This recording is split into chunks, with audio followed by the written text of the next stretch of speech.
growth with very low inflation. In fact, growth can fight inflation, proper growth. So we want to get back to the days when we announce great numbers, because we're going to be announcing phenomenal. You know, all these factories that are being built at record, thousands of businesses are being built right now. Remember, $18 trillion is invested. I think the second number is 3, and that was China many years ago. Investments in the country from outside. 18 trillion, nobody's ever seen. And that's money coming in and building things, factories. Thousands of businesses are being built, thousands. Hundreds of big factories, car plants are moving back to the United States. They're coming in from Canada, they're coming in from Mexico, from Japan. Japan's coming in and building plants here in order to avoid tariffs. They're coming in from China, they're coming in from all over the world. We have more plants being built now, car plants, than we've ever had built, even in the heyday from the 1940s and 50s. And they're bigger. They don't use renovations anymore where they take an old plant, they rip it down, they build a brand new plant, super modern plant. But it's happening at levels that nobody's ever seen. In 2024, the U.S. built less than 2 million new homes, but Biden admitted more than 8 million new migrants. And those days are over. In 2025, for the first time in 50 years, the United States had reverse migration. Boy, that was nice. And these were criminals that were being taken out of our country because they allowed people to come into our country from jails, from gangs, drug dealers, murderers. 11,888 murderers. We've gotten most of them out. And then ICE gets beat up by stupid people from leadership in Minnesota. We actually are helping Minnesota so much, but they don't appreciate it. Most places do. You know, Washington, D.C. is the safest place now in the United States. It was a very dangerous place to walk, and now you can walk with your wife, your kids, right through the middle of the city. Right now, Washington, D.C. is as safe as it gets. It was one of the most unsafe, I had to admit. We sent in the military, the National Guard. Within 2 months, it was great. Within 3 months, it's like a really great place and a safe place and a beautiful place. It's even been cleaned up. The graffiti's gone. The fences are gone. We don't have to worry about fences anymore. All of the places, the grasses are cut and replaced with new grass in many cases. It's all going to happen in the spring. But Washington and D.C. is beautiful again, and it's safe. New restaurants are opening up. They were all closing. Now you can't get into a restaurant. Restaurants in Washington, D.C. are all opening. Memphis also, Memphis, Tennessee, New Orleans, Louisiana. We're there for 3 weeks. We've cut the crime down by 64%. Within another month, we'll have virtually no crime there. We can do that all over. We're going to help the people in California. We want to have no crime. I know Gavin was here. I used to get along so great with Gavin when I was president. Gavin's a good guy. And we're going to, if he needed it, I would do it in a heartbeat. I'd love to see. We did help them a lot in Los Angeles, a lot with the early in my term when they had some problems. But we would love to do it. I will say this, if I were a Democrat governor or whatever, I would call up Trump. I'd say, come on in, make us look good, because we're cutting crime down to nothing. And we're taking people out, career criminals who are only going to do bad things, and we're bringing them back to their countries. But where we've done it, it's been amazing. And we have a capacity to do it at much greater levels. We're cutting illegal aliens off welfare and other government benefits, and I have directed that starting immediately, there will be no more payments to sanctuary cities, because they are really just sanctuaries for criminals. They're really protecting criminals, and those are the ones we have to get out of the country. Murderers, drug dealers, the mentally insane. They emptied their mental institutions into the United States. And despite that, we have the lowest crime numbers that we've ever had in the history of the country. Just came out. But equally importantly, we're cracking down on more than $19 billion in fraud that was stolen by Somalian bandits. Can you believe that Somalia, they turned out to be higher IQ than we thought. I always say these are low IQ people. How did they go into Minnesota and steal all that money? And we have, you know, they're pirates, they're good pirates, right? But we shoot them out of the water just like we shoot the drug boats out. They're not pirating too many boats lately, do you notice? when they go out into those boats, they want to take over a $1.5 billion tanker loaded up with oil, and they say, we're going to blow up your boat. They have powerful weapons. You hit the side of the boat, you blow the whole thing up. The insurance companies are petrified, so they say, just give them the boat. We'll give them money instead. And I don't do that. We blow them right the hell out of the water. We see them going out, we blow them out of the water. We don't have any pirates so much anymore. If we do, they won't be there long. We've cut down with the hitting of the boats that are loaded up with drugs, including submarines. Can you believe they actually buy small, they call mini subs, very fast. They're meant for drugs. We've knocked out 2 of them. The Democrats say they were fishing. You have ruined somebody's fishing weekend. I would say a submarine is not a fishing boat. You don't fish. But we've knocked down drugs by water, the oceans, the sea, by 97.2%. Think of that. And I actually say, who the hell are the 3%? Because I would not want to be piloting one of those boats. We knocked them down, and now we're going to start on land. We're going to knock it all out. The land is the easy part. What we did on sea is incredible, and that's our great military. The situation in Minnesota reminds us that the West cannot mass import foreign cultures, which have failed to ever build a successful society of their own.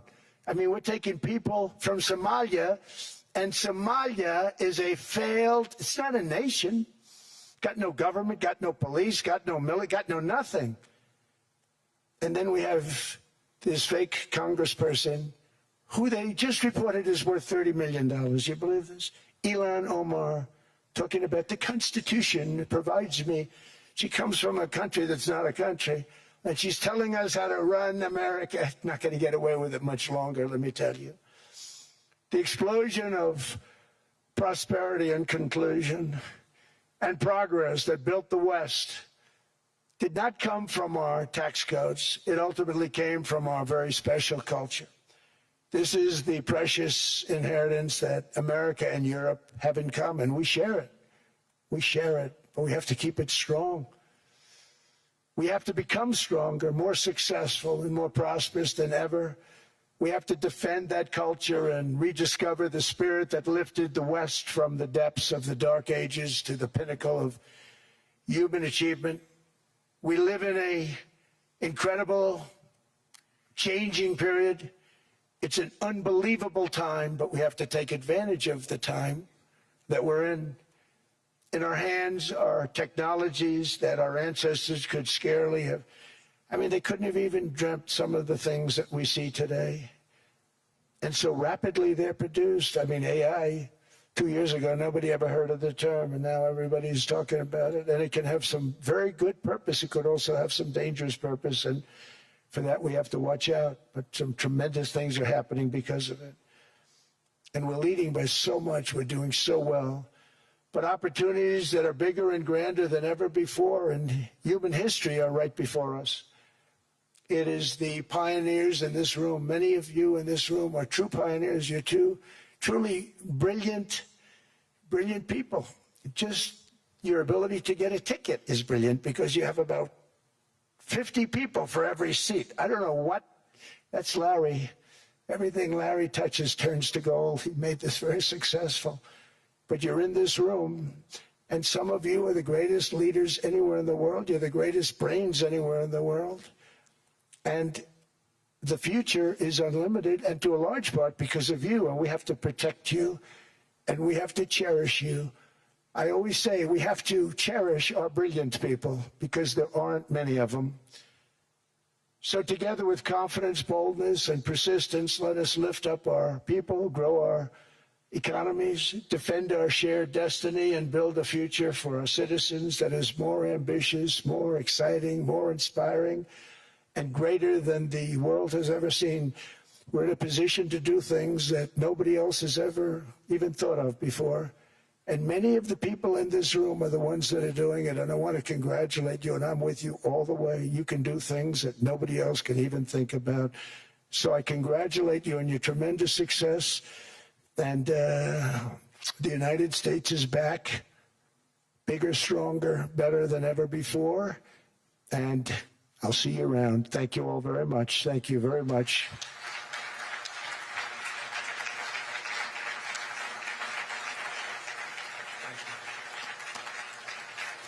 Thank you.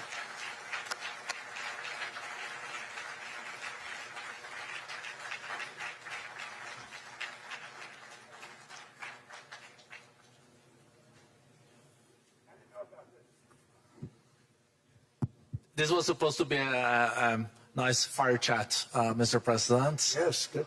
I got set up. No, I did know. You made the job for the moderator really easy. Thank you, Mr. President, for your speech. I do have a few follow-up questions, if it's okay. Sure.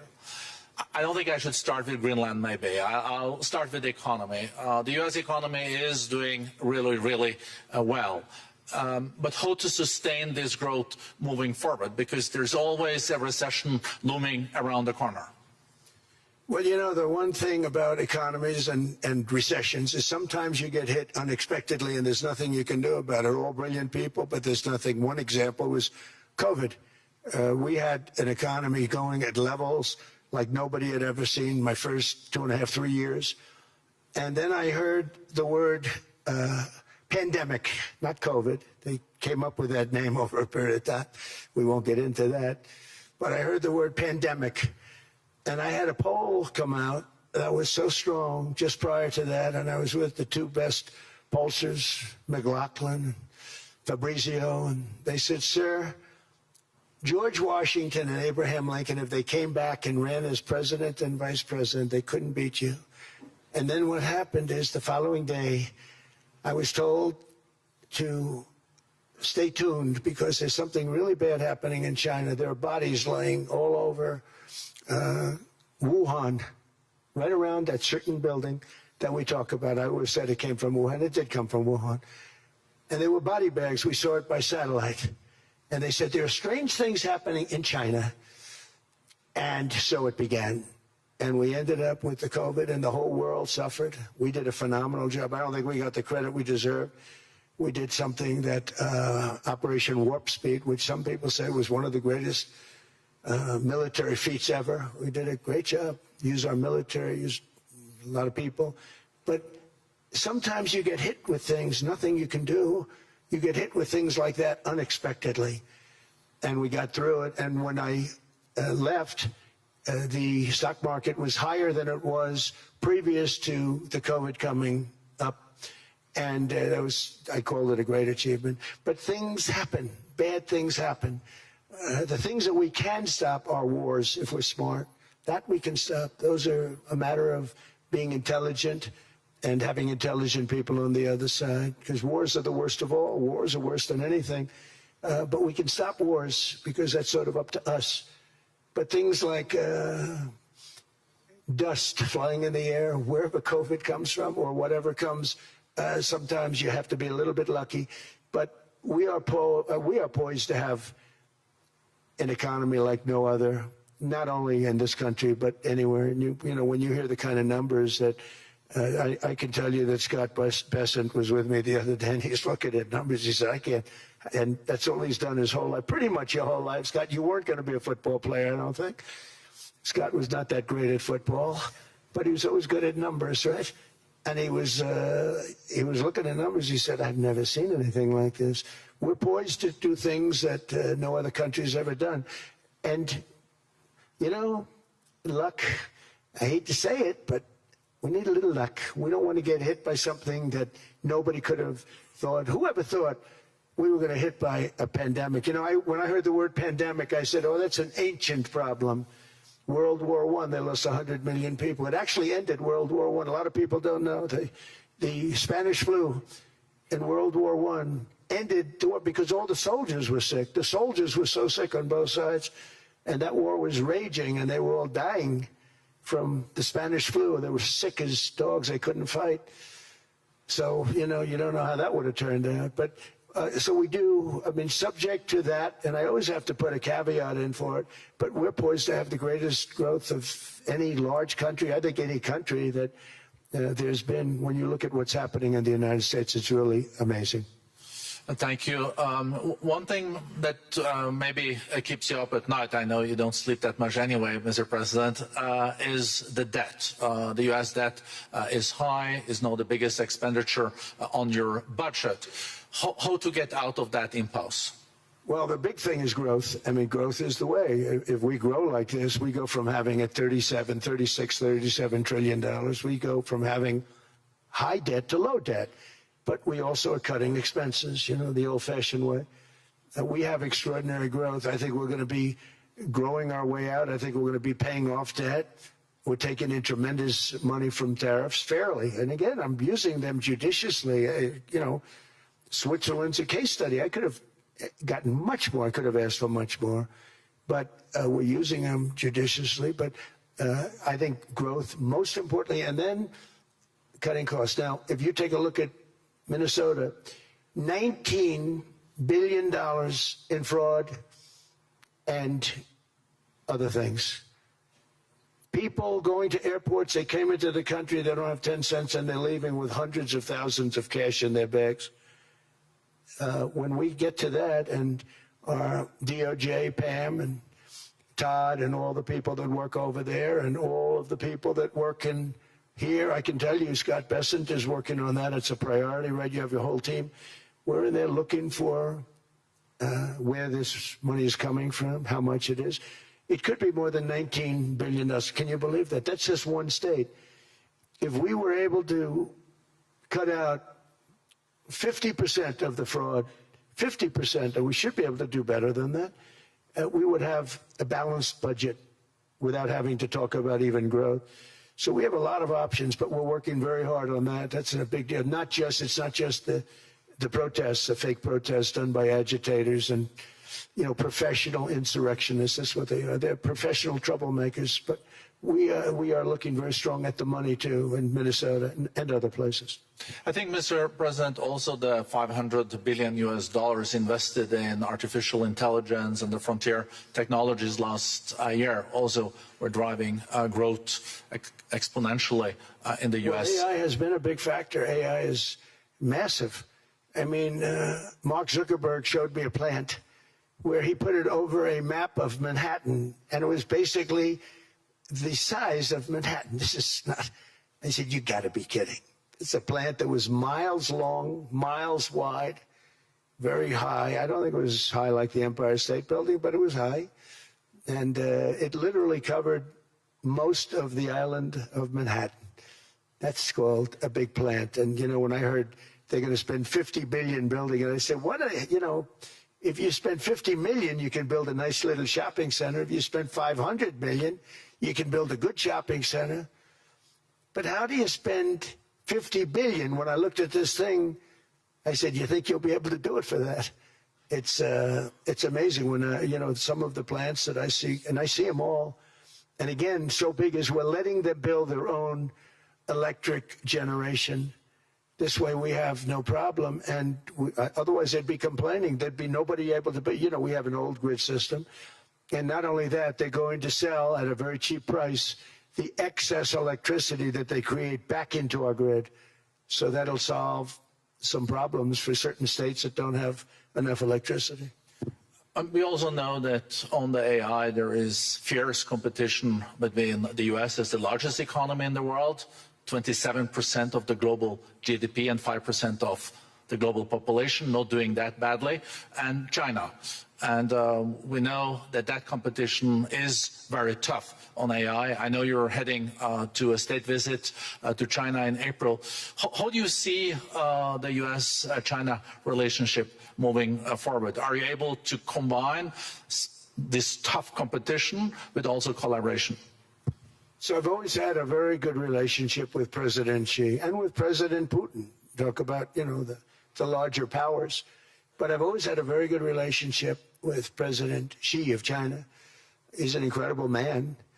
What he's done is amazing. He's highly respected by everybody. And I do now. I mean, now I have good. It was very severely interrupted by COVID. I used to call it the China virus, but he said, do you think you could use a different name? And I decided to do that because why should we have a problem over that? But I would do that, and they were. You're a true diplomat, huh? I became a diplomat for the first time. Well, you know who taught me that? Marco Rubio. He said, let me teach you about diplomacy.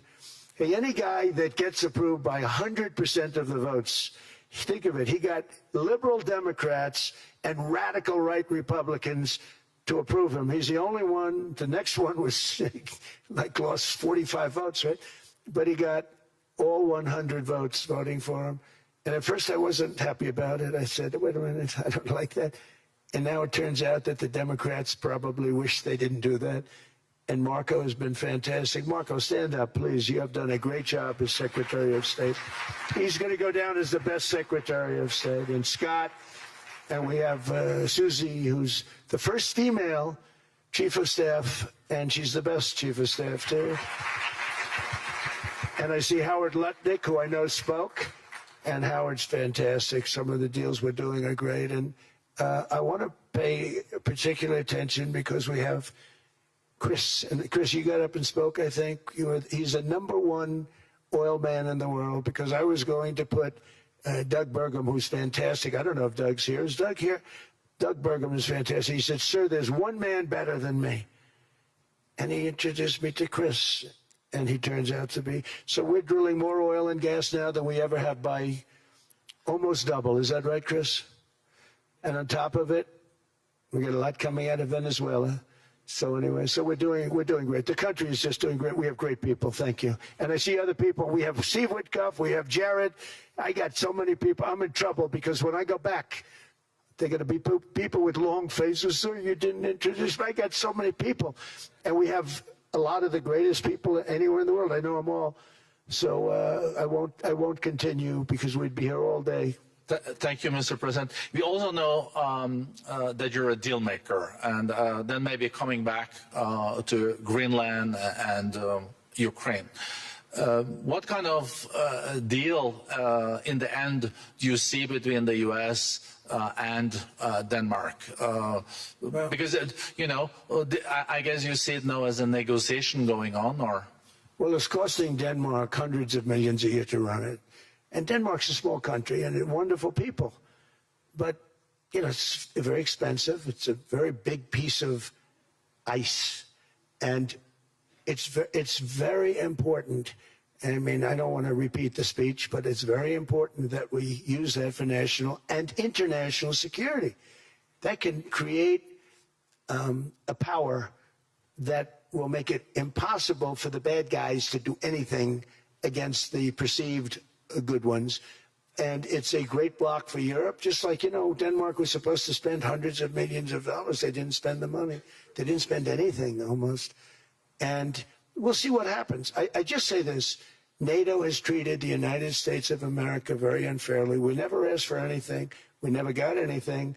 We actually took care of the needs of NATO for years and years, which I felt was always unfair. So I got NATO to pay because they're rich countries. But I think it's time that NATO step up. We're helping them with Ukraine. Without us, I think Putin would have gone all the way. I think we have it. I think there could have been a World War III, if you want to know the truth. If Kamala was elected, or Joe, any one of those, those thinkers, I think you could have ended up in World War III. And I will say Steve Witkoff has been dealing incredibly with, but we're not going to have World War III. We want to get it stopped, but we're not going to have World War III. I think if I wasn't elected, I think that could have evolved into World War III. It was a very, very bad situation, and it still is, but it's not that kind of bad. It's bad because so many young people are being killed. How close do you think there is on an agreement on Ukraine?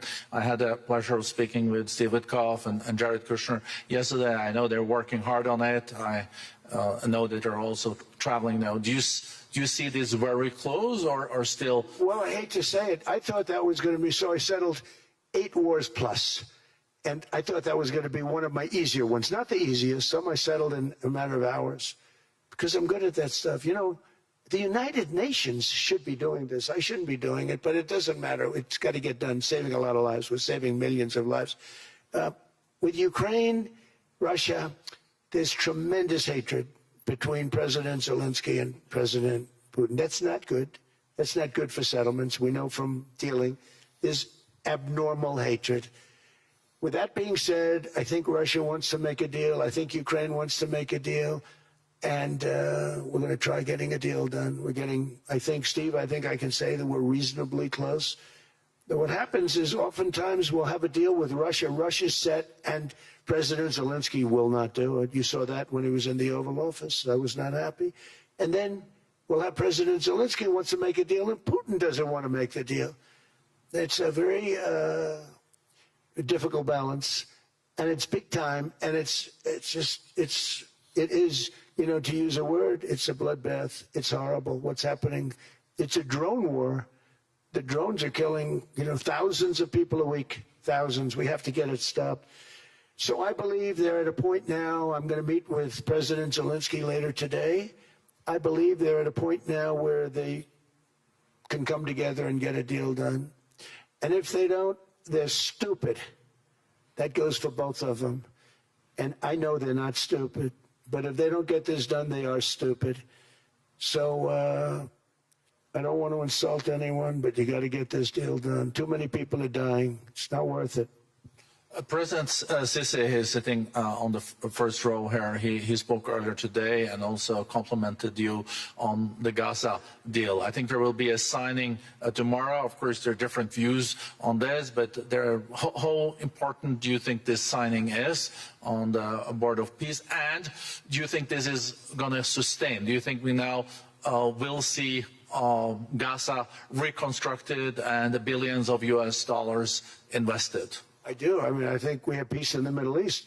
There are some little situations like Hamas, and Hamas has agreed to give up their weapons. Now, you know, they were born with a weapon in their hand, so it's not easy to do. When they were born with a rifle in their hand. It's not an easy thing for them, but that's what they agreed to. They've got to do it. And we're going to know, Jared, over the next 2 or 3 days, certainly over the next 3 weeks, whether or not they're going to do it. If they don't do it, they'll be blown away very quickly. They'll be blown away. You know, we have 59 countries that are part of that whole peace deal. And some of those countries aren't even they're near the Middle East, but they're not in the Middle East traditionally. And they want to come in and take out Hamas. They want to come in. They want to do whatever they can. There's a problem with Hezbollah in Lebanon, and we'll see what happens there. But that's a problem. But there are these little flames, but there's peace in the Middle East. Now, had we not gone in and knocked out with those big, beautiful, we just ordered 25 brand new ones, the latest and the greatest, the B-2 bomber. Think of them, they went in there at 2 o'clock in the morning with no moon, no light, no nothing, and every single one of those massive bombs hit its target, 100,000-pound bombs hit its target, every one of them. And then on top of it, from a submarine 300 miles away, we hit the sites with tomahawks, which is an unbelievable weapon. So, you know, we did our job. If we didn't do that, you would have never had peace in the Middle East. And the countries like Saudi Arabia, UAE, and Qatar could never have, and others could never have signed anything because you would have had this dark cloud, and the dark cloud was Iran with nuclear. Iran would, if we didn't take them out, they would have had a nuclear weapon within 2 months. They were very close to having the nuclear weapon, and we hit them hard. And it was a total obliteration. If they may try again, but they're going to have to try from a different area because that area was obliterated. Incredible thing we did. And because we did that, we were able to make peace. If we didn't do that, I would say, Jared and Steve, if we didn't do that, there was no chance of making peace because the countries I just named and other countries could have never signed off. They were afraid. They were afraid. We had a bully. The bully was Iran, the bully of the Middle East. They used to call it for years. They were the bully of the Middle East. They're not the bully of the Middle East anymore. Mr. President, I know you even had to change a plane last night, so I guess you didn't have much sleep, but I think you're... but your energy is still there. I know you have several bilateral meetings. I know you're also hosting a reception. So thank you so much for coming back to Davos. Thank you so much. It's highly appreciated. Well, thank you very much. Thank you, everybody, very much. Thank you. Thank you.